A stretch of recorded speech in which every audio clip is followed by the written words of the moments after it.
Napadlo by vám dostať na Vianoce ako darček krížovú cestu? Kostol zmŕtvychvstalého Krista v srdci Luníka 9 ho naozaj dostal.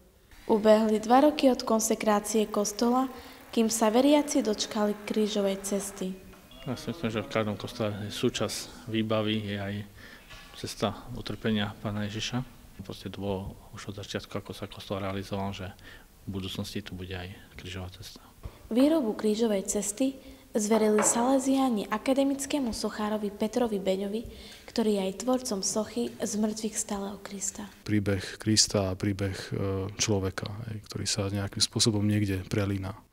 Nie sú to nejaké scény davové, ale skôr také komorné, ktoré sú ako keby vylúpnuté z toho príbehu a vlastne je to koncentrované na tie také jednotlivé príbehy, na tie jednotlivé emócie.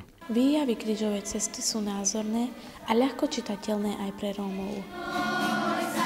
Tie zastavenia jednotlivé sa mi zdajú také veľmi výrečné, také silné. Veľmi je pekné zastavenia. Je to jeden rukopis.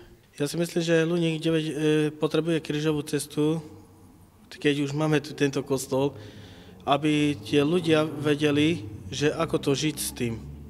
Bez boja nie je víťazstvo. Tak už ani kostol zmŕtvychvstalého Krista nie je bez krížovej cesty.